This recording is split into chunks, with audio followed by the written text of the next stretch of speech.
wieder mal so weit. Ich bedanke mich für die Zeit, genau wie für den Spaß plus die Parts und deren Lines. Ich sag danke Bendix für das Mic, danke Tommy für das Jahr. Zusammen produzierten das Produkt ein Unikat. Ich sag korrekt für den Support und die Fortsetzung des Projekts.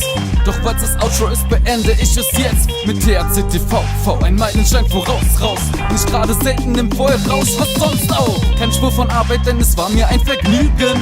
Doch mir war wichtig, dass wir unsere Songs auch fühlen. Hinter dem steht, was wir sagen, machen und nicht hinterfragen. Wir haben so lange geschrieben, bis die Zeit einen Sinn ergaben. Meine dritte Platte fertig, doch die Ideen vermehren sich. Und nichts kann ersetzen, was mir eigentlich die Musik wert ist. Von Tape zu Tape, bis mein erstes Album in den Läden steht. Und mir egal, wenn ich der Einzige bin, der's kaufen geht. Große Finale ließ lange auf sich warten. Mit 3 Künstlern, alle aus Wiesbaden. Das ist der letzte Song, yeah, das ist das Outro. Und bis ich wiederkomme, pumpt das in eurem Auto. Das große Finale ließ lange auf sich warten.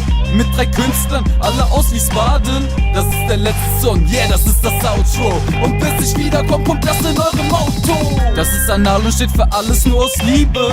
Sobald ein Beat angeht, bin ich eine Maschine. Nenn es wie du's willst, ob sexuelle Triebe. Es hört nie auf, denn es kommt immer neue Ziele. Das ist meine erste Kollaboration. Wer hätte das gedacht? ASD-Inspiration. Und während des Prozesses kommt in das Gedächtnis etwas Neues, also speichern, bevor es für immer weg ist. Doch ich bleibe fokussiert und steigere meine Skills. Vielleicht wird ja das nächste, was ich mache, auch ein Film. Das weiß ich nicht, doch was ich weiß ist, dass ich immer weitermache.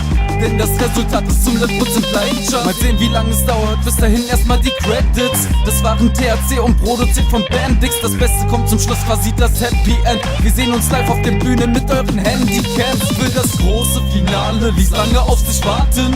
Mit 3 Künstlern, alle aus Wiesbaden. Das ist der letzte Song, yeah, das ist das Outro. Und bis ich wiederkomme, pumpt das in eurem Auto. Das große Finale ließ lange auf sich warten.